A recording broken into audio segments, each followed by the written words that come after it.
This conference will now be recorded.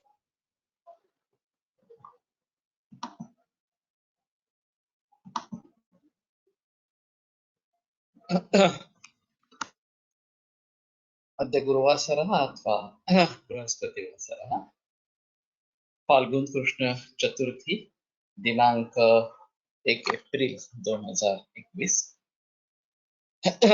Case paper भाग 1 शंखं चक्रं जलौकां दततमृतघटं चारुदोर्भिश्चतुर्भिः सूक्ष्मस्वच्छातिरुद्यां मौलिमं भोजनेत्रं कालाम्भोदोज्ज्वलाङ्गं कटितटविलसच्चारुपीताम्बराढ्यं वन्दे धन्वन्तरिं तं निखिलगदवनप्रौढदावाग्निलीलम् प्रौढदावाग्निलीलम् ब्रह्मणो हि समारब्धामात्रेयाद्येषु पूजिताम् अस्मदाचार्यपर्यन्तां वन्दे गुरुपरम्पराम् आयुर्वेदरतं वन्दे माधवाख्यं महागुरुम् आयुर्वेदामृतं सर्वं शिष्येभ्यो यः प्रदत्तवान् द्रष्टाज्ञानी दृष्टकर्मा कृतकर्मा तथैव च अध्यापको विश्वश्रेष्ठो महान् संशोधकस्तथा गुणैरेतैः समुदितैः यत्कार्यं प्रतनोति सः सम्बुद्ध्यर्थं हि कार्यस्य वयं नु प्रयतामहे सरस्वत्यै नमो यस्याः प्रसादात् पुण्यकर्मभिः बुद्धिदर्पणसङ्क्रान्तं जगदध्यक्षमीक्षते आत्रेयं प्रथमं वन्दे आयुर्वेदजगद्गुरुम् आयुर्वेदामृतं सर्वं गृहीत्वा विसुरेश्वरात् अग्निवेशादिकेभ्यो यत् प्रयच्छत्नं सत्तमः प्रथमं तन्त्रकर्तारम् अग्निवेशं नमाम्यहम्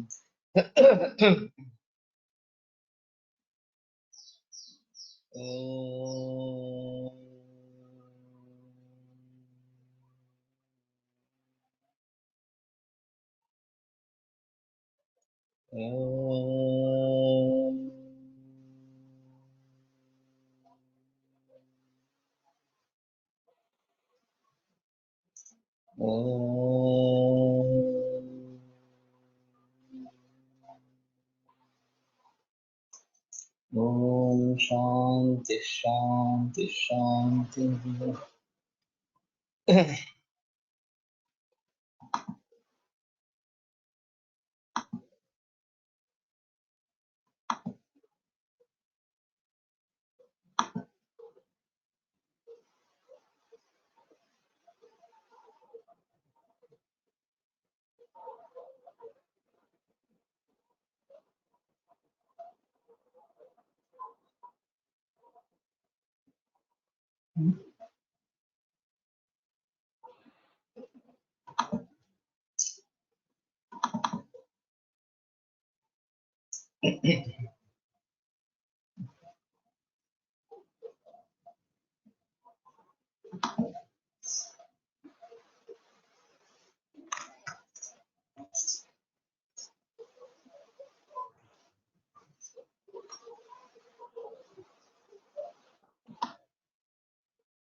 तो हम काम का समय यहाँ तक आए थे। ईमेल एड्रेस और वेबसाइट ये अगर है तो लिख देना चाहिए। हमारे जरिए मोबाइल ये सबसे अच्छा है और इसके जरिए काफी बातें पहुंचा सकते हैं और ईमेल एड्रेस पर भी पहुंचा सकते हैं। अगर वाहन प्रवास कर रहा है तो दुचाकी या चार चक्की या स्कूटर साइकिल वगैरह या कार और कितना किलोमीटर एक दिन में ये जहाँ काम का कार्यालय घर से काफी दूर है तो उसमें ये मायना रखता है या जिनका टूरिंग ही जॉब है उनके लिए मायना ज्यादा रखता है। सध्याच्या सर्व बारीक सारीक तक्रार तो अभी की जो तकलीफें है जो लक्षण है वो लिखने हैं तो यहाँ पे शॉर्ट में लिखना है बहुत ही नीचे उसका सविस्तर वर्णन आएगा। और फिर पतीचा वडिलांचा व्यवसाय, तो पति या पिता, इनका व्यवसाय, उपजीविका का साधन क्या है, तो उससे भी काफी पता चलता है कि आर्थिक स्तर कैसा है या शिक्षा कितनी है वगैरह वगैरह के बारे में। और उसके आधार पर कुछ आगे थोड़ा सोच सकते हैं। तो जो भी लक्षण है, वो हमने यहाँ जो तरीका चुना है वो लक्षण कोश के हिसाब से चुना है। लक्षण कोश में मूल लक्षण क्या है, इसका ज्यादा महत्व है। तो शूल, रुजा, वेदना, पीड़ा, दाह, ग्रह, स्तंभ, ये सभी मूल लक्षण है। हम ज्यादातर रोरोदाह, शिरशूल, उरशूल इस प्रकार से लिखते हैं। तो उसमें शिर उर ये जो है वो संबद्ध शारीरादि भाव है। तो जब मैं लक्षण कोश के बारे में सोच रहा था, तो लक्षण एंटिटी क्या है ये मैंने देखने की कोशिश की। तो उससे पता चला कि एक मूल लक्षण होता है, जैसे शूल, वेदना, पीड़ा, दाह, रुचा, ये सब मूल लक्षण है। और शिरशूल कहेंगे तो शिर उसके संबद्ध इस प्रकार का शारीरादि भाव है। कफ स्राव, इसमें स्राव लक्षण है। कफ शारीरादि भाव है। उस शारीरादि भाव के विशेषण भी होते हैं।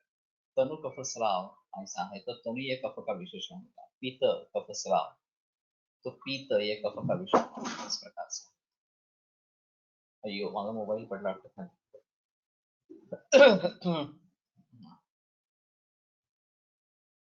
तो इस तरीके से काय करिए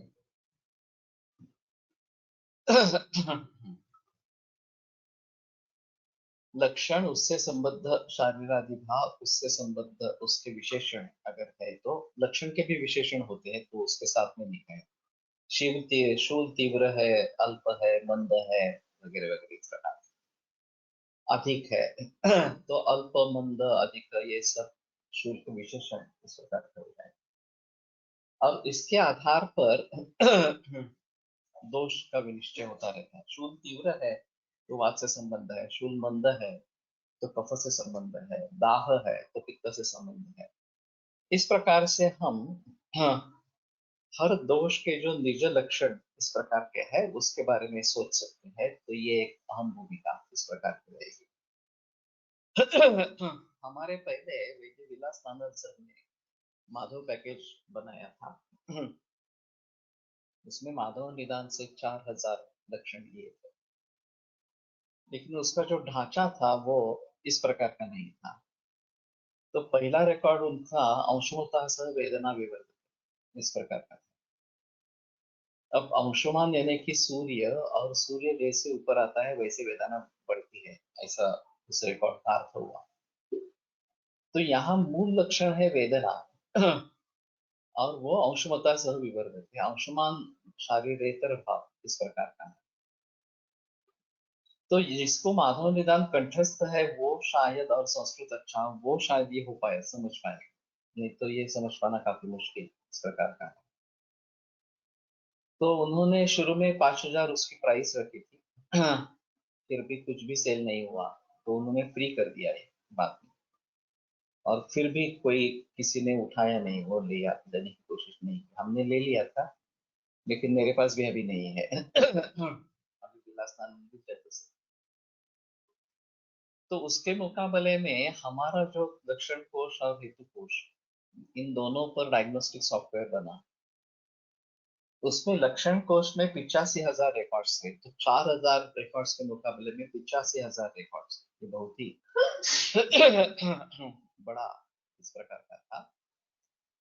दूसरी चीज ऐसे रही कि हमने सिर्फ लक्षणों पर नहीं किया, पूर्व रूप, उपशय, अंतशय, संप्राप्ति और कारण, हेतु कोश से सभी कारण भी उसमें आ गए। तो निदान पंचक के आधार पर हमारा था, केवल लक्षणों के आधार पर नहीं था। और हेतु कोश भी 85,000 रिकॉर्ड थे। तो 1,70,000 रिकॉर्ड पर ये निर्भर था। तो ये भी काफी बहुत ही बड़ा बेस था। और उन्होंने सिर्फ माधव निधन पे किया था, हमने चरक सुश्रुत अष्टांग संघ राष्ट्रांग हृदय 3-4 ग्रंथों के आधार पर किया था। और वास्तव में अनेक कारणों को इकट्ठा करके उसके ऊपर कुछ निष्कर्ष निकालना ये बहुत मुश्किल इस प्रकार का काम है। वेरिएबल्स अगर इतने ज्यादा है आपके तो उन सभी के बारे में जिक्र करना और उन सभी के आधार पर कुछ नतीजे पर पहुंचना ये इतना आसान बिल्कुल ही नहीं है। और मेरे सामने दूसरा कोई उदाहरण नहीं था। एक लक्षण के आधार पर ये माधव पैकेज बना था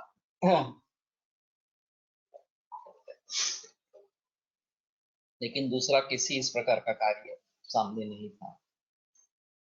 कोलटकर सर भी नहीं थे। तो मैंने ही अपने ही तरीके से इस मार्ग निकाला और इन चार पांचों पर निर्भर इस प्रकार का डायग्नोस्टिक सॉफ्टवेयर बना। तो ये एक अहम चीज इस प्रकार की रही और ये एक अनूठा प्रयास इस प्रकार का रहा। अब मैं आगे बढ़ चुका हूँ और प्रातिपदिक कोश के आधार पर डायग्नोस्टिक सॉफ्टवेयर बनाने जा रहा हूँ और इसमें सिर्फ ये 4 ग्रंथ नहीं होंगे, बाकी भी सभी ग्रंथ होंगे। लेकिन डायग्नोसिस के तौर पर देखा जाए तो इन्हीं चारों का महत्व है। ये जो विकार है उसके बारे में वैशिष्ट्य रत्नावली में कुछ आता है, तो जल शीर्षक वगैरह इस प्रकार से, या योग रत्नाकर वगैरह में आमवात अमल पित्त वगैरह के बारे में बहस हुई है, तो उनकी हम सहायता ले सकते हैं। लेकिन डायग्नोसिस ये जो चीज है वो तो चरक सुश्रुत वाक्य के आधार पर ही रहेगी, इसमें संदेह नहीं है। चिकित्सा में काफी पर्याय उपलब्ध हो जाएंगे क्योंकि योग रत्नाकर वगैरह में रसशास्त्र के भी मेडिसिन है, रत्नावली में भी इसकी मेडिसिन है। और निघंटु से काफी ज्यादा जानकारी वनस्पति जो द्रव्यों के बारे में है। तो औषध कोश में हमें काफी सहायता इन सभी से मिलेगी और उनका रिजल्ट हमें ट्रीटमेंट सॉफ्टवेयर में मिल जाएगा। लेकिन फिलहाल हम सोच रहे हैं कि जब कोई वैद्य इस प्रकार की डाटा एंट्री करेगा तो यहाँ पे शिरशूल ऐसा नहीं लिखना है, लक्षण में सिर्फ शूल लिखना है, शारीरादि भाव में शिरस ये लिखना है।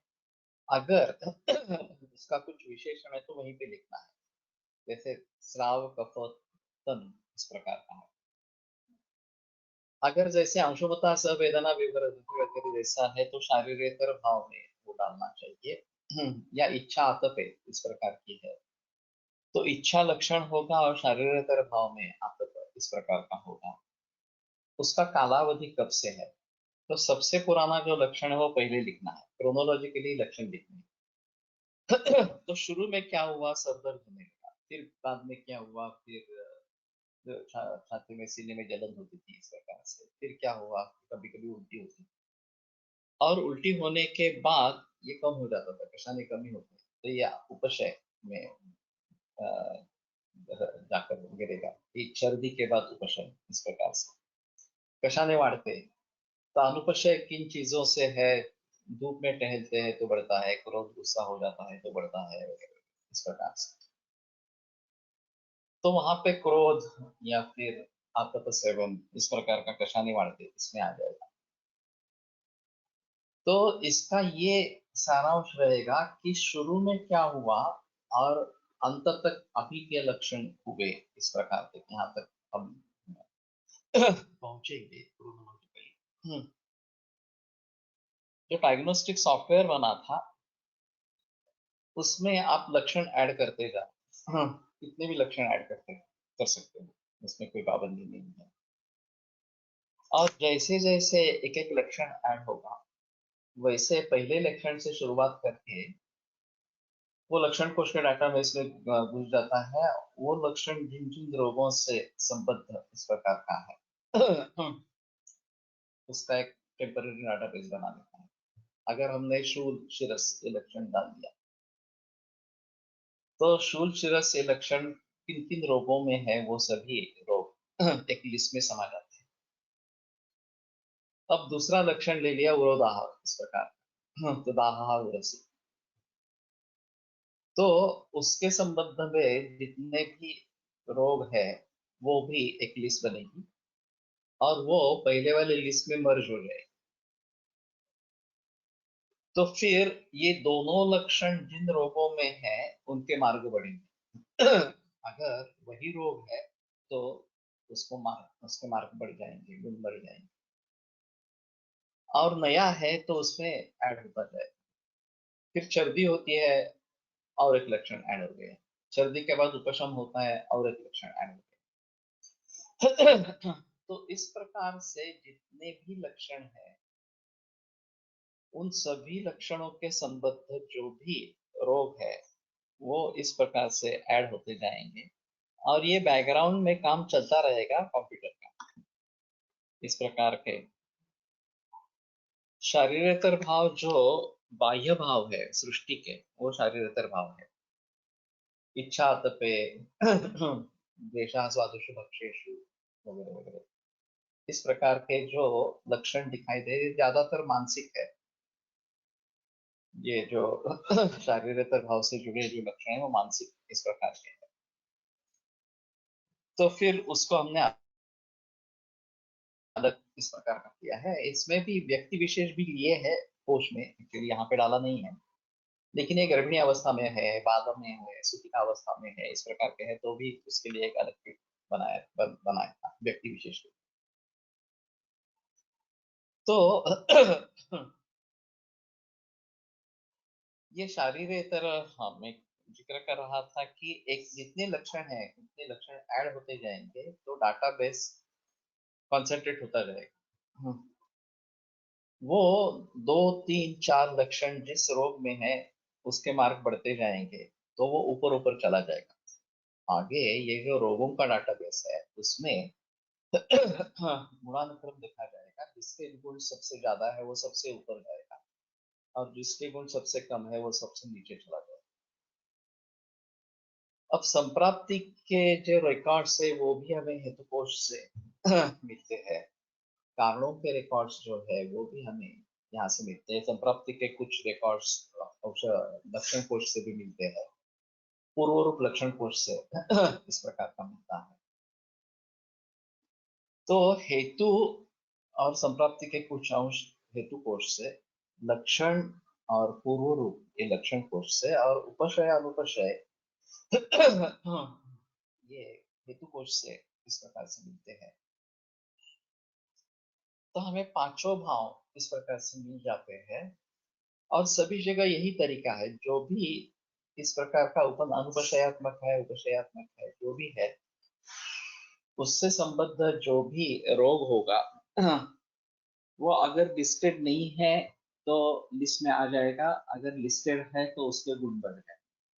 यही एक लॉजिक वहां पे रखा था। और उसके आधार पर जो सबसे ऊपर चला जाएगा वो रोग होने की संभावना इस प्रकार की रहती है। तो उसमें पहले 5 रोग हम देते थे, अभी तो ऐसा सोच रहे हैं कि सभी रोग दिखाएंगे, पहले 5 दिखाएंगे ही, लेकिन पहले सभी रोग दिखाएंगे कि रिमोट पॉसिबिलिटी की विकसित रोग की है तो भी वो सामने आ जाए। ये एक अहम मुद्दा इसमें रहेगा। अब उसके साथ में हमने डायग्नोस्टिक सॉफ्टवेयर में जो किया था वो अगर पूर्व रूपावस्था में रोग है तो केवल पूर्व रूपों को देखते हुए किसी रोग की संभावना है क्या वो भी देखेंगे, ऐसा भी किया था। वो एक अलग इस प्रकार का आउटपुट था। तो अगर जो लक्षण है वो सभी पूर्व रूप है किसी रोग के, तो ये पूर्व रूपावस्था में रोग है इस प्रकार से लेकर हम ले सकेंगे।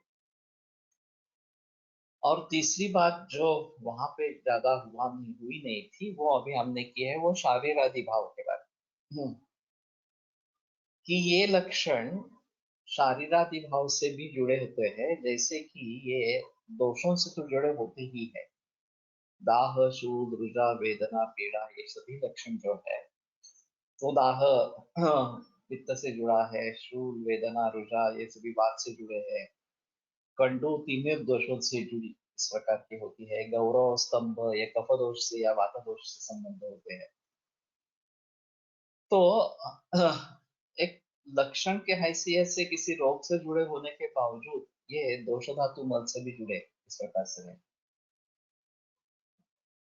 तो जिन दोष धातु मल से ये संबद्ध रहेंगे उसका एक अलग टेबल बनेगा और वही लक्षण वहां पे भी चुना जाएगा। हाँ, विदाह शिरसी ये लक्षण दाह पित्त इस प्रकार से वहां पे देखा जाएगा, दोष धातु मल में देखा जाएगा। अगर पर्टिकुलर धातु है वहां पे कोई तो वो भी वहां पे दिखाई दिया जाएगा इस प्रकार से। या मलों के संबंध है, अवष्टंभा पुरुषस्य इस प्रकार का है।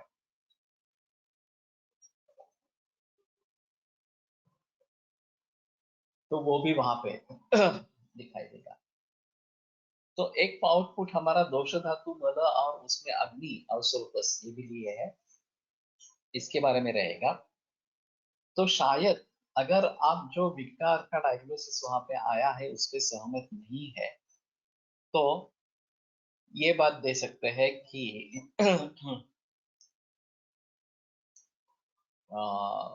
दोष धातु मल कौन से संबद्ध इस प्रकार का है, उसी के आधार पर विधान करें, उसी के आधार पर चिकित्सा।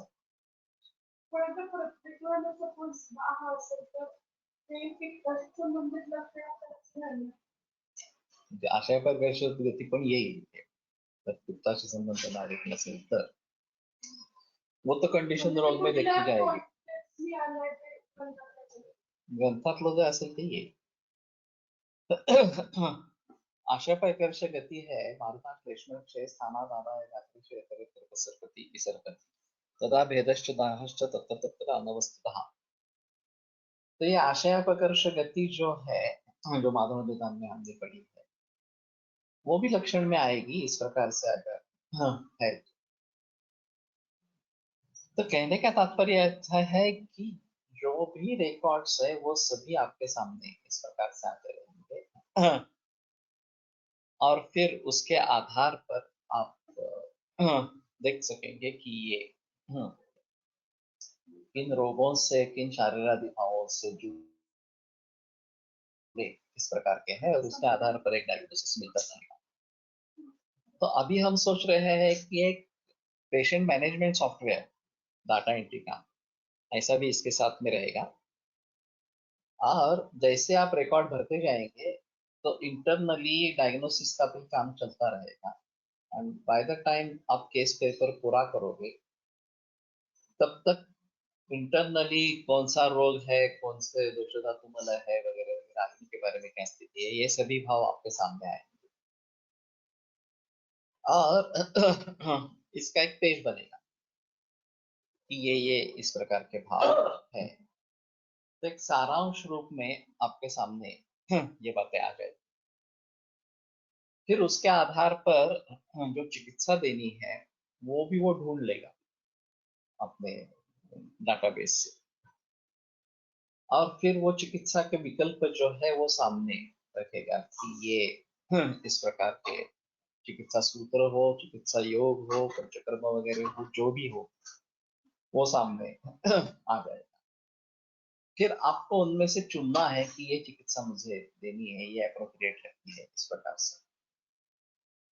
और ये डाटाबेस इस प्रकार का होने के कारण या डाटा एंट्री सॉफ्टवेयर होने के कारण फॉलोअप में आएंगे तो लक्षण कम हुआ है, नहीं हुआ है, नया कोई लक्षण आ गया है क्या, नया कोई हेतु हो गया है क्या, इसको भी फॉलोअप में डाल सकेंगे। और फिर मॉडर्न डायग्नोसिस, आयुर्वेदिक डायग्नोसिस ये दोनों इसमें शामिल इस प्रकार के हो जाएंगे और फिर इसके आधार पर ट्रीटमेंट दी जाएगी।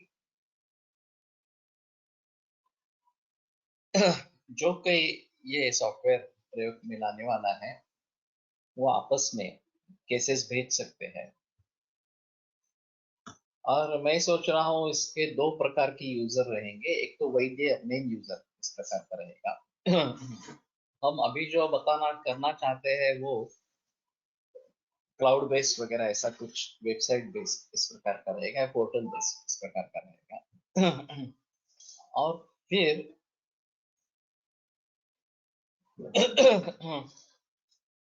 स्वतंत्र परतंत्र बताना थोड़ा सा मुश्किल इस प्रकार का रहेगा। ग्रंथों में जो है वही सामने आएगा। अभी हम इसको आर्टिफिशियल इंटेलिजेंस ये लगाने की सोच रहे हैं। तो एक वैद्य कैसे विचार करेगा, ये हम इसको अप्लाई करने की कोशिश करेंगे और फिर उसके आधार पर नतीजे पर पहुंचने की कोशिश करेंगे। तो ये तो आपको ही देखना पड़ेगा कि ये हाँ, स्वतंत्र है या परतंत्र है वगैरह वगैरह इस प्रकार से। तो ये क्लाउड बेस्ड इस प्रकार का रहेगा, उसकी मेंबरशिप रहेगी, लॉगिन आईडी और पासवर्ड इस प्रकार का रहेगा। और फिर वो जो डाटाबेस है उसकी आप सहायता इस प्रकार से ले सकेंगे। तो ये अच्छी तरीके से इस प्रकार से काम करेगा। तो अभी ये आगे का जो मुद्दा है वो मेन इन्वेस्टिगेशन। इस इन्वेस्टिगेशन के लिए मरीन हमारे पास आया है, ये एक आम मुद्दा होता है। और कई दफा ऐसा होता है कि सिम्टम्स तो नहीं होते हैं लेकिन कोलेस्ट्रॉल मेरा बढ़ गया है या फिर थायराइड की लेवल बराबर नहीं है, शुगर ज्यादा है, क्रिएटिनिन ज्यादा है वगैरह वगैरह। इसी बात को लेकर ते मध्यभागी आणण्याचं सांगितलं. दोन्ही बाजूंनी मध्यभागी आणणं, इसी बात को लेकर मरी जाते हैं। तो वहां इन्वेस्टिगेशंस को ही ज्यादा महत्व रहता है। तो यहाँ मेन इन्वेस्टिगेशंस नीचे लिखनी है और बेहतर है कि हम एक एक्सेल शीट बनाएं। हाँ, तो उसमें पहला मुद्दा डेट दिनांक रहेगा, काइंड ऑफ इन्वेस्टिगेशंस कि खून की जांच है, यूरिन की जांच है या फिर एक्सरे है, सीटी स्कैन है, एमआरआई है, जो भी है, और फाइंडिंग उसका। और फिर एक इन्फरेंस कि ये ज्यादा है कम है इस प्रकार से आपको किसको महत्व देना चाहते हैं। और अगर वो चुनना है तो एस्टेरिक मार्क, हम ये सोच रहे हैं कि कंप्यूटर खुद ही एस्टेरिक मार्क दे देगा जो भी एबनॉर्मलिटीज है, नॉर्मल से जो कम ज्यादा इस प्रकार की है, तो उसका एक रेफरेंस रेंज रहेगी। और फिर उस रेफरेंस रेंज के अनुसार, और ये रेफरेंस रेंज और पैथोलॉजी लैब के अनुसार भिन्न भिन्न हो सकती है। तो इन्वेस्टिगेशन रेफरेंस रेंज और अगर नॉर्मल है तो एस्टिमेट मार्क इस प्रकार के वहां पे दिया जाएगा। और वैसे भी हेतु सेवन में पाव भाजी खा रहा है या रात में जाग रहा है, दिन में सो रहा है वगैरह वगैरह इस प्रकार के कारण मिलेंगे तो उनको एक एस्टेरिक मार्क इस प्रकार का मिलेगा। और पूरे एस्टेरिक मार्क वाले इकट्ठा हो जाएंगे सारांश के रूप में। तो मेन इन्वेस्टिगेशंस में एस्टेरिक मार्क वाले जो है वो इन्वेस्टिगेशंस आपके सामने इस प्रकार के रहेंगे उस डेट के अनुसार। अब आगे चलकर उसमें परिवर्तन आता है तो नए डेट में वो कम हुआ ज्यादा हुआ ये लिखना है। और फिर हम फॉलोअप्स देखते जाएंगे तो काफी पता चल जाएगा कि ये सुधर रहा है, बिगड़ रहा है, स्टेटस को है, जो भी है इस प्रकार से। तो इन्वेस्टिगेशंस के बारे में ये एक बात करनी है। दूसरी, आगे जाकर इन्वेस्टिगेशंस को अटैच करना, ये भी एक बात है। अभी मोबाइल या टैबलेट, अभी तो ये विंडोज बेस्ड है, कोशिश कर रहे हैं एंड्रॉइड बेस्ड भी हो जाए उसके साथ में। तो एंड्रॉइड बेस्ड हो जाएगा तो मोबाइल से फोटो खींच सकते हैं और अटैच हो सकते हैं और पूरी केस मोबाइल में रहेगी शुरू में और फिर क्लाउड में एंटर हो जाए। तो शायद हम कंप्यूटर पे देख सकते हैं या हमारे मोबाइल पर भी देख सकते हैं, ये भी एक पॉसिबल लॉगिन करना पड़ेगा। तो फिर ये केस को ढूंढ के वहां पे देख सकते हैं। तो ये ज्यादा हैंडी है ऑप्शन, या फिर टैबलेट का ऑप्शन भी ज्यादा हैंडी है। वो मोबाइल से थोड़ा बड़ा तो स्क्रीन थोड़ा अच्छा है, और विंडोज बेस्ड इस प्रकार का है। हमने जब काम किया था तो उस समय विंडोज का बेस नहीं था, डॉस बेस था। और ये काफी दिक्कत वाली बात होगी, क्योंकि जब तक हमने ये काम पूरा कर लिया डायग्नोस्टिक सॉफ्टवेयर का, वो शायद 2002 से 2004 तक इस प्रकार का चला। तो उस समय डॉस बेस कन्वर्ट हो गया था विंडोज में। अब इस सभी डेटा को डॉस बेस से उठाकर विंडोज में कन्वर्ट करना, ये एक अहम बात।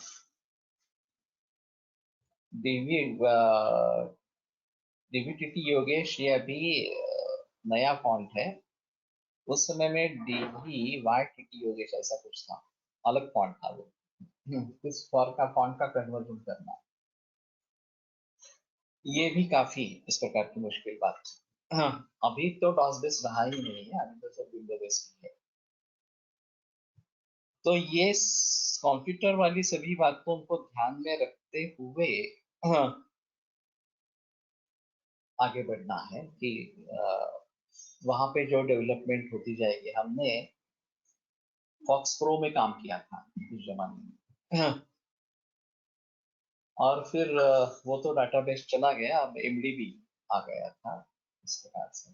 और वो भी आगे ओरेकल वगैरह ये सब जो नए नए सॉफ्टवेयर इसमें आए। हाँ, तो पुराना वाला डेटा उसमें ले सकते हैं, लेकिन नए सॉफ्टवेयर में जनरेटेड डेटा पुराने वाले में नहीं जा सकता। ये इसमें अहम खासियत है।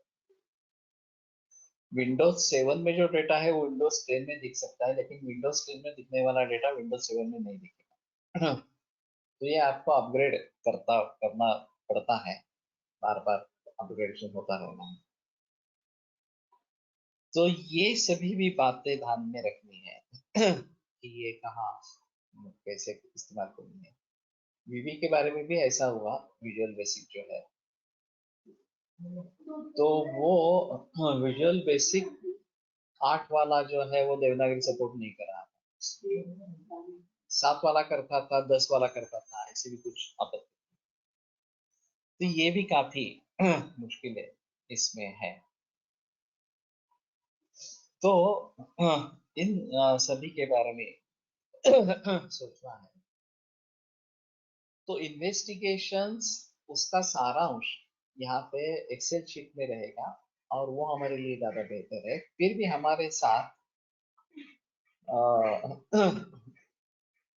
वो पूरे इन्वेस्टिगेशंस के पेपर भी होने चाहिए। तो ये जेपेग फाइल बनती है या पीडीएफ फाइल बनती है। जेपेग सिंगल सिंगल पेज रह सकता है, पीडीएफ में आप सभी फाइल्स को इकट्ठा कर सकते हैं, सिंगल पीडीएफ कर सकते हैं, लेकिन वो क्रम से देखी जानी चाहिए। लेकिन फिर भी फाइल साइज काफी बढ़ जाता है। और जब हम हजारों मरीज के रिकॉर्ड इस प्रकार से देखेंगे, तो ये किसी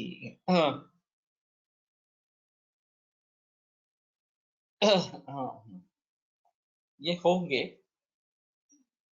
मलबद्धता, तो विबंध या आनाह आनाह अलग है, लेकिन अवरोध ये भी हो सकता है। तो जो ग्रंथों में है वो उसके बारे में जिक्र करेंगे। वैसे शूल रुजा वेदना पीड़ा के बारे में काफी अलग अलग चीजें हैं, और इससे जुड़े डाटाबेस अलग अलग इस प्रकार के हो जाते हैं। तो ये बड़ा दिक्कत वाला मामला है कि घुटनों में दर्द है, तो हम क्या लिखेंगे? जानू शूल लिखेंगे, जानू वेदना लिखेंगे, जानू पीड़ा लिखेंगे, क्या लिखेंगे? तो ये मुश्किल है। हम सभी पर्याय दे देंगे कि ये भी हो सकता है, वो भी हो सकता है, आप सभी तरीके से ढूंढो इस प्रकार से। तो कभी कभी ये पर्याय हो सकता है, कभी कभी हर एक की अलगता विशेषता हो सकती है। तो जहां तक पॉसिबल है हम शब्दों को इकट्ठा करने की कोशिश करेंगे। और विकल्प में उनको दे देंगे। वैसे वनस्पति के पर्याय, ये एक बड़ा झमेला इस प्रकार का। तो उसमें कोई एक वनस्पति हमने चुन ली, तो कंप्यूटर पूछेगा कि आप इसके ये पर्याय है, आप उनके जरिए भी उनको ढूंढना चाहते हैं क्या? तो आप हाँ कहेंगे तो सभी ढूंढे जाएंगे। गुरुचि, छिन्नरोहा, छिन्नोद्भवा, अमृता वगैरह। अब हमने अमृता सिलेक्ट किया तो वो बताएगा कि अमृता नाम से 3 वनस्पतियां हैं, एक गुरुचि है, एक धात्री है, एक अभया है। इसके सभी के अलग अलग पर्याय उपलब्ध हैं। हाँ, तो आपको कौन से अमृता चाहिए? गुरुचि चाहिए, धात्री चाहिए, अभया चाहिए, अमल की चाहिए? तीनों चाहिए तो तीनों ले सकते हैं। एक ही चाहिए, अभया चाहिए, तो अभया वाले सभी जो रिकॉर्ड्स देखा। तो काफी मुश्किलें हैं इसमें। हाँ, जब हमने विस्कंद कोश में काम किया तो इन सभी मुसीबतों का सामना किया था। उसका अनुभव मेरे पास में अभी है, और उसी अनुभव को लेकर आगे जा रहे हैं। तो ये थोड़ा आसान है, फिर भी नई नई मुसीबतें सामने आती ही रहती है, उसमें कोई संदेह नहीं। और जिस्कंद कोश के बारे में भी ये बार बार हुआ था, और फिर जाकर कुछ ठोस निर्णय लेने पड़े कि इस प्रकार से करना है वगैरह वगैरह, इस प्रकार से। तो ठीक है, हम सीखते सीखते आगे बढ़ेंगे, वही बेहतर इस प्रकार का। तो मेन इन्वेस्टिगेशंस यहाँ पे सिर्फ जो इसका सारांश है वो आएगा, और इन्वेस्टिगेशंस के फोटो खींचने हैं वो इसमें ऐड हो जाएंगे, वो अलग माहौल रखा है। आप उसकी फोटो खींचो और इसे अटैच करो। तो अभी मोबाइल के जरिए फोटो खींचना ज्यादा आसान है या टैबलेट के जरिए फोटो खींचना ज्यादा आसान है? तो टैबलेट एक बेटर ऑप्शन है कि आप इसके साथ में अगर टैबलेट रखेंगे तो कैरी करने में आसान है, थोड़ा सा हैंडी है, और मोबाइल के मुकाबले में स्क्रीन बड़ा मिलता है। और वैसे स्टोर टैबलेट में या मोबाइल में करना ही नहीं है, स्टोर तो क्लाउड में ही होता है, तो ये स्टोरेज की बात नहीं है। इंटरनेट कनेक्शन अनिवार्य है, जब भी काम करना चाहोगे तो इंटरनेट होना ही है, इंटरनेट के बगैर कुछ नहीं है। अगर बिजली नहीं है या नेटवर्किंग का प्रॉब्लम है तो वहाँ काम नहीं करेगा।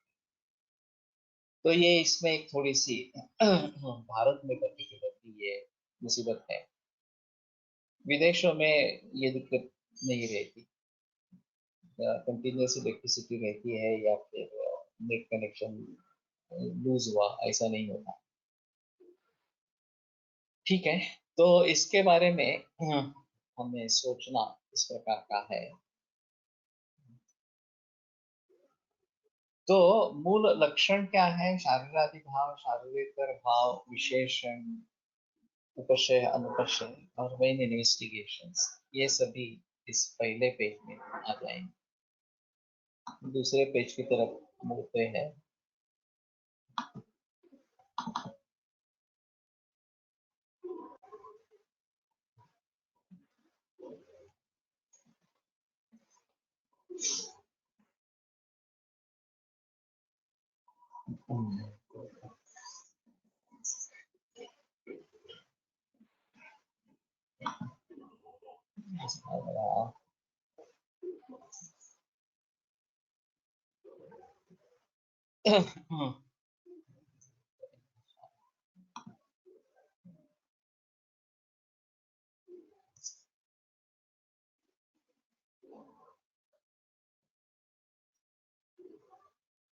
तो इसमें दिनचर्या से आरंभ होता है,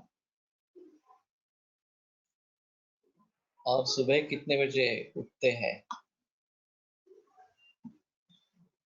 सकाळी उठने चाहिए। अब ये भी बात रहेगी कि अभी जो है वो मराठी में देवनागरी में है वास्तव में, और इसको अंग्रेजी भी बनाएंगे।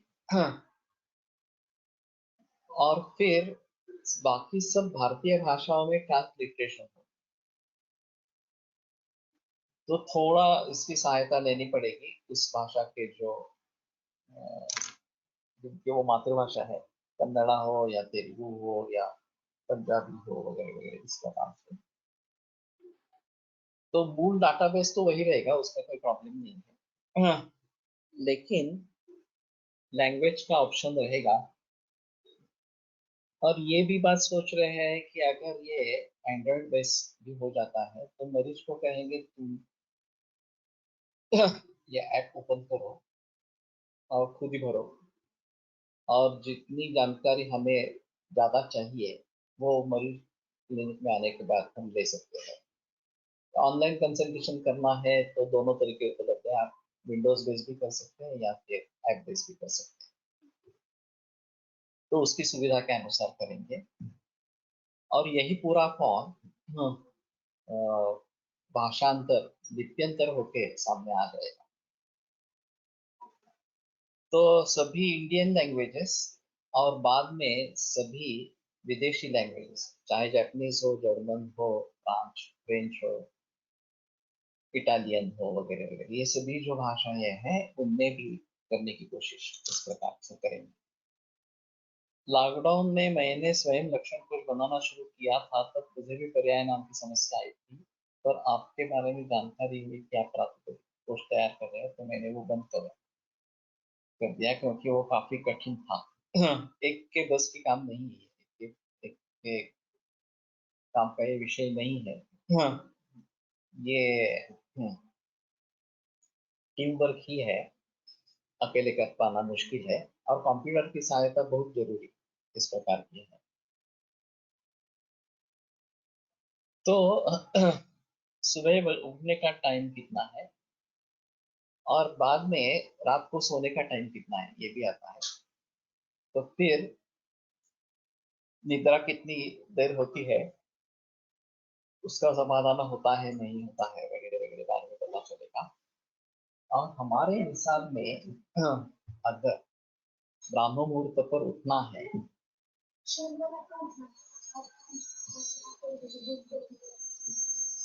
तो हाँ, ये बात होनी चाहिए कि सूर्योदय का टाइमिंग कब है।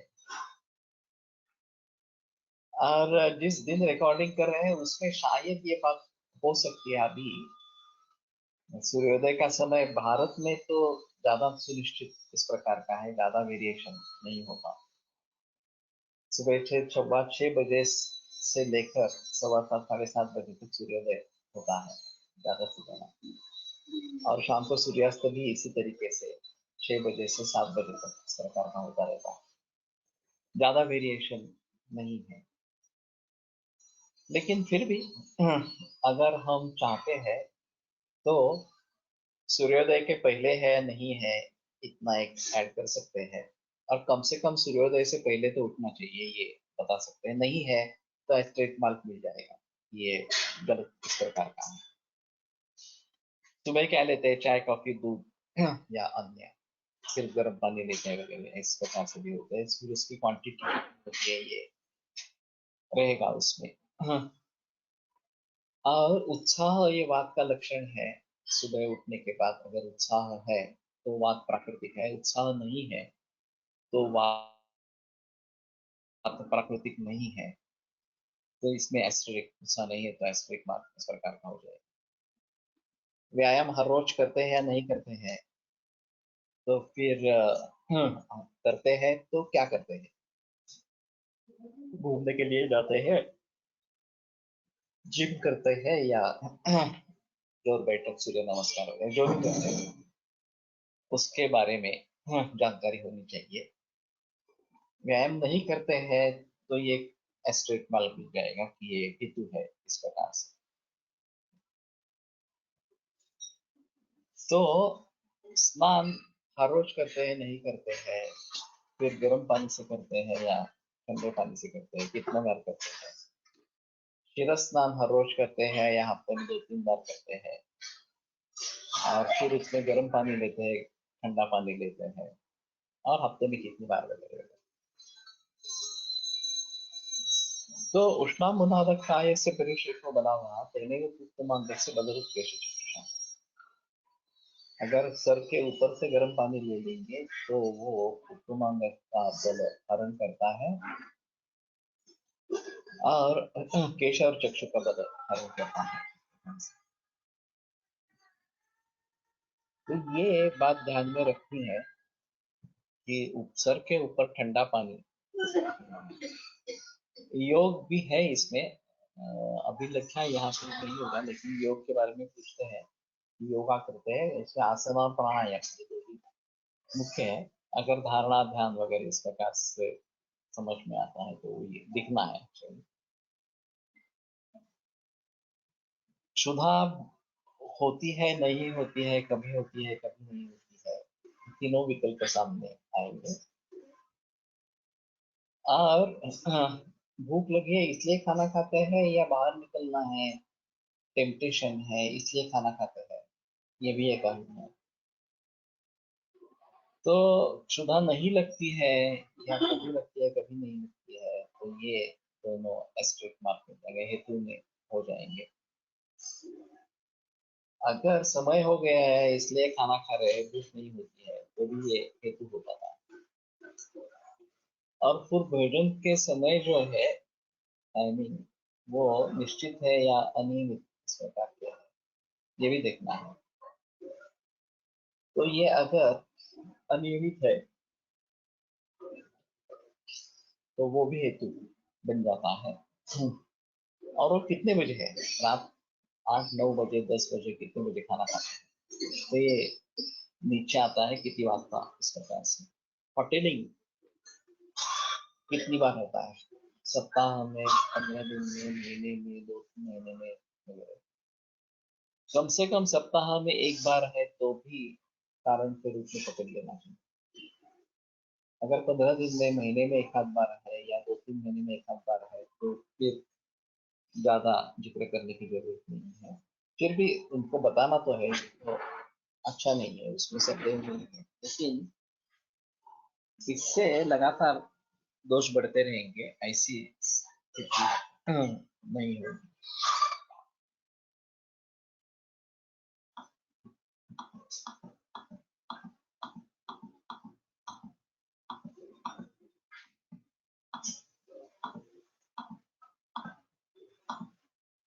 जसा हस्तलिखित केस पेपर A3 A4 सहसा एकाच वेळी संपूर्ण केस पेपर डोळ्यावरून पाणी फिरवावे लागतात. से एक्सेल शीट व कुठल्याही सॉफ्टवेअरचा कस्टमाइज करून डाऊन राईट लेफ्ट करायला लागतं. अनेक वेळा झूम करायला लागतं. त्यामुळे सर्वसामान्य विज्ञानात जे केस पेपरवर काम करतात त्यांना हे पटत चालत ही मूळ अडचण आहे. तसेच प्रत्येक सूक्ष्म गोष्टीची निर्माण सांगितलेल्या गोष्टी डाटा एंट्री करण्यात आळस दिसतो. याचे महत्व पटवणारे व शॉर्ट ड्युरेशन ट्रेनिंग प्रोग्राम घेतले तर हे साकारतात. काफी हद तक इसके ऊपर हमने काबू पाया है कि पूरा फॉर्म आपको सामने दिखेगा और फिर जिसको क्लिक करेंगे वो एक्सपांड होता जाएगा। ऐसा अभी जो मैंने, क्योंकि मैंने काफी इसके डाटा एंट्री के सॉफ्टवेयर इस्तेमाल में लाए हैं और एक चीज दिखती है तो बाकी सब दिखता नहीं है क्योंकि स्क्रीन में मर्यादा है। लेकिन अभी जो प्रोग्राम हमने बनाया है वो काफी अच्छा है, पूरा पेपर आपके सामने सदैव रहता है और उसमें से जिसको क्लिक करेंगे वो विंडो विस्तृत इस प्रकार की हो जाएगी और जब कभी देखना चाहेंगे तो पूरा पेपर सामने आता रहेगा इस प्रकार। भूख लगने पर ही खाना है तो टाइमिंग अलग अलग भी हो सकता, तो इसे कैसे इंटरप्रेट करें। ये शुरू में टाइमिंग अलग अलग होगा, लेकिन बाद में आप उसके आदत डाल देंगे तो आगे दिक्कत नहीं आएगी। शुरू में एक आध बार ऐसा हो सकता है, बच्चों में इस प्रकार का हो सकता है, लेकिन जब इतने बजे ये खाना मिलने वाला है तो अपने आप भूख लगती है, टाइमिंग सेट हो जाता है इस प्रकार से। लेकिन जो लोग टूरिंग वगैरह करने वाले हैं, कामों के व्यस्त ज्यादा रहते हैं, वो अनदेखा करते हैं इस चीज को और फिर समय बीतने पर खाना या समय पूर्व खाना, इस प्रकार की बातें हो सकती हैं। तो ये एक मुद्दा रहेगा कि भूख लगने पर ही खाओ। एक अमेरिका से मैंने वीडियो देखा था, ओबेसिटी कम करने के लिए उसका फंडा दिया था कि जब भूख लगे तभी खाना खाओ, भूख नहीं है तो खाना मत खाओ। और ये बात काम कर जाती है। खाना एकदम कम हो जाता है और फिर वजन कम होता है इस प्रकार से। तो ये सभी दिक्कतें हैं और सामने और भी दिक्कतें आएगी। ऐसा नहीं है ये सब पूरा हो गया और आगे कुछ डेवलपमेंट के लिए चांस नहीं है, ये नहीं है। मैंने काफी सॉफ्टवेयर इसके बारे में देखे हैं, एप्स देखे हैं, लेकिन फिर भी मुझे सेटिस्फाइंग इस प्रकार का नहीं है। अभी जो कर रहे हैं वो शायद ज्यादा सेटिस्फाइंग होगा, लेकिन उसमें देखना पड़ेगा कि आगे और कुछ मुसीबतें आती है क्या इस प्रकार से। तो सामान्य पदार्थ क्या होते हैं? हाँ, रोटी सब्जी दाल ये सामान्यता पदार्थ होते हैं, लेकिन अभी नाश्ता के जो पदार्थ है वो काफी नए नए प्रकार के प्रचलन में आते रहते हैं। और सुबह का ब्रेकफास्ट ये एक अजीब माहौल है कि उसमें ये विभिन्न तरीके के पदार्थ है, पोहा उपमा ढोकला सैंडविच इस प्रकार से होते रहते हैं।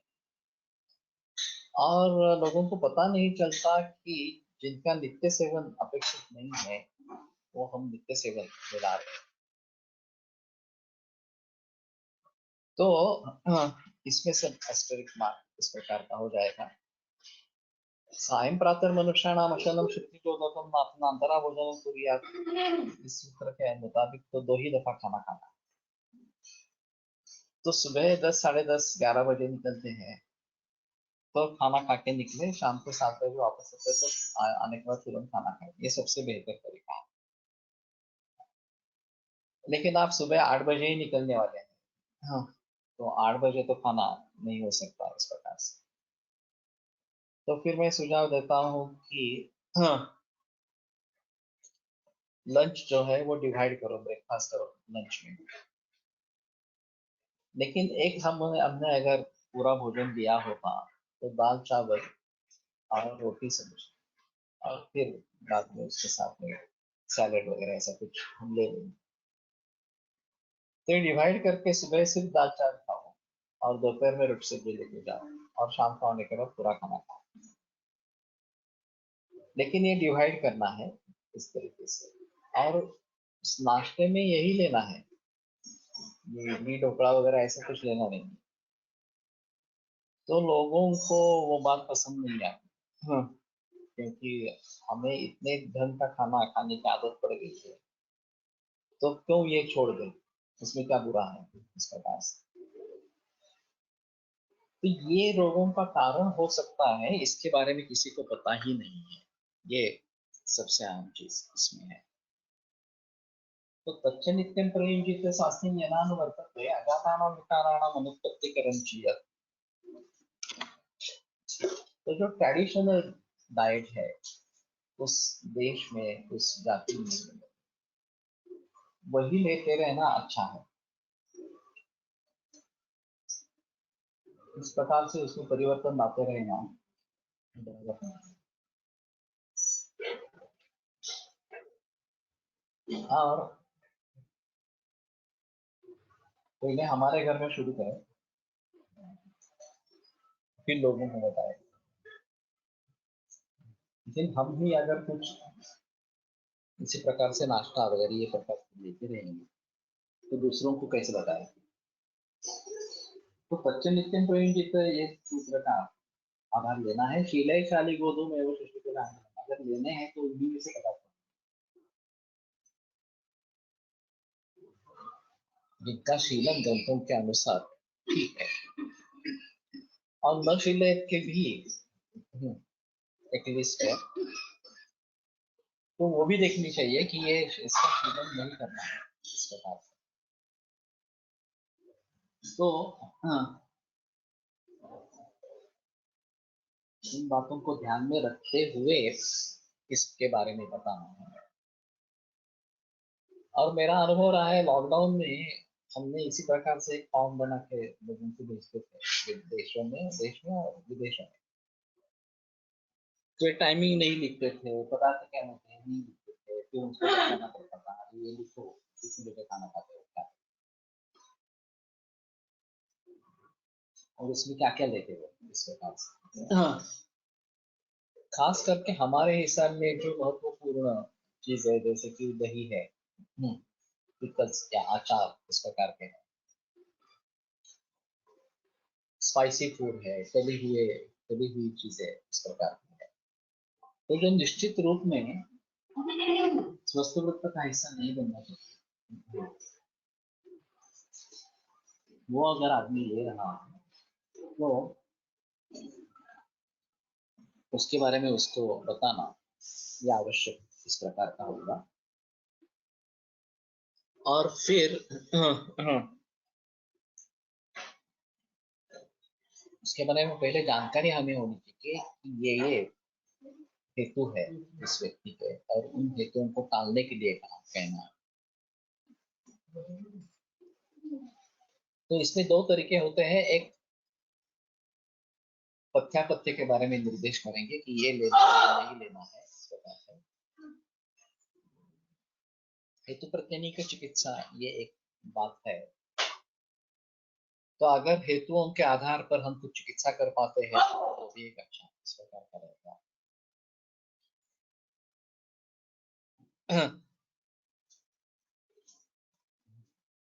तो इन सभी बातों को ध्यान में रखते हुए इसको देखना है। दाल चावल भी प्रिफर इन लंच और डिनर, दोनों में ले सकते हैं। बेटर ऑप्शन रहता है कि सुबह दाल चावल खाएं, क्योंकि वैसे भी रोटी गर्म नहीं रहने वाली है। गर्म रखने वाले जो डिब्बे हैं उनका प्रयोग करेंगे, वो साथ में लेके जाएंगे, वो बेटर चॉइस है। तो कुछ लोग कहेंगे कि सुबह रोटी सब्जी ताजी बन रही है, गरम गरम है, मैं रोटी सब्जी खा लूंगा और दाल चावल लेके लेके जाऊंगा, वो भी ठीक है। लेकिन बाकी सब लोग रोटी सब्जी खाते रहते हैं प्राय, ऑफिस में सभी लोग इकट्ठा बैठते हैं तो हर एक की सब्जी अलग अलग इस प्रकार के होते हैं, हमें भी विभिन्न टेस्ट मिलते हैं। तो रोटी सब्जी साथ में ले जाना बेहतर चॉइस है अगर आप दूसरों के साथ भोजन कर रहे हैं। अपना ही भोजन करना है तो कोई भी ऑप्शन चलेगा इस प्रकार से। लेकिन इसके अलावा कुछ नहीं लेना। तो अभी इंडस्ट्रियल हेल्थ के बारे में अगर सोचना है तो ये ऑप्शंस उपलब्ध करा देने चाहिए कि केवल दाल चावल भी मिलेगा इस प्रकार से, और सुबह नाश्ते में यही रहेगा, या फिर पराठा वगैरह बनाओ, जो भी एक ऑप्शन हो सकता है जो शीलेत में आ जाता है इस प्रकार से, और उसके साथ चटनी। तो ये ऑप्शन हो सकता है। लेकिन जो लेना है वो शीले के बीच से ही लेना है, न शीले जिसका रोजाना सेवन बराबर नहीं है वो नहीं लेना है, ये बात ध्यान में रखनी। तो ठीक है, इसके बारे में कल बहस करेंगे और आगे बढ़ेंगे। काही लोग रोज खूप काकडी गाजर दुपारच्या टिफिन मध्ये खातात, आपलं काय सांगतात?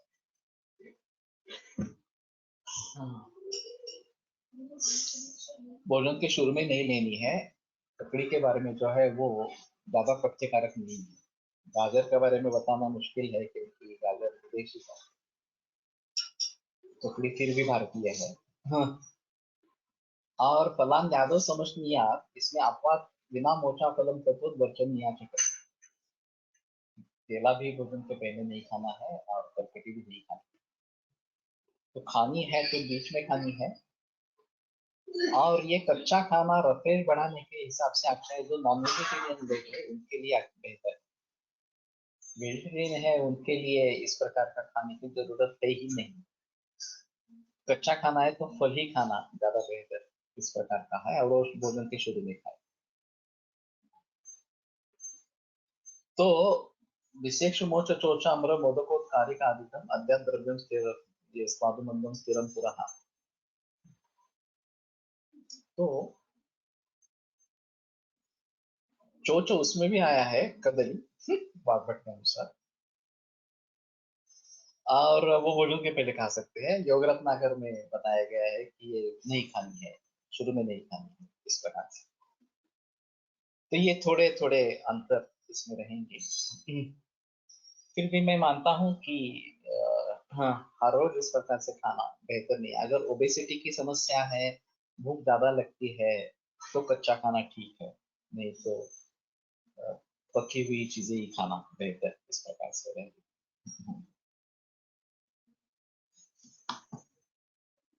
आयुर्वेद प्रकांडो निगदितैः शल्यतंत्र प्रधानः शिष्येभ्यः शाश्वतोऽयं निखिलजनकृपा व्याप्तचित्तेन येन आयुर्वेदस्य वाञ्छन् पुनरपि भुवने साञ्च सुष्ठु प्रतिष्ठां श्रेष्ठं धन्वन्तरिं तं प्रणमति च सदा वैद्यवर्गो हि नूनम् वैद्यवर्गो हि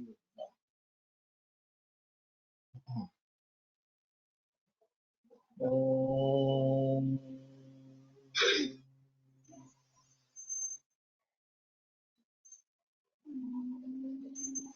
ओम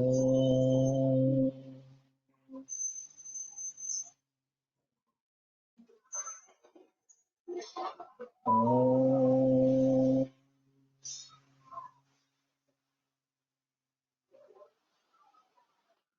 ओम शांति शांति शांति। अर्श में जो शाख के बारे में बात बताई गई है वो विशिष्ट रोग के हिसाब से है, तो उसमें थोड़ा सा अंतर रहेगा। सभी लोगों के लेना है। कॉन्स्टिपेशन की अगर समस्या है तो हम दे सकते हैं। 10% of your weight is being recommended in one diet plan at the start of your meal. That is 600 grams salad for 60 kg. तो काफी ज्यादा है।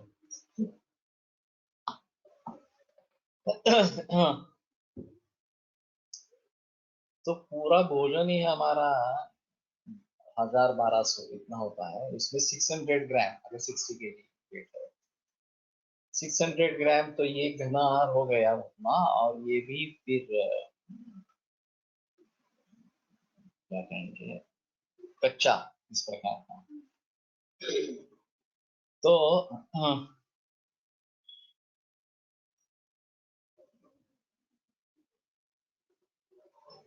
ये काफी ज्यादा है।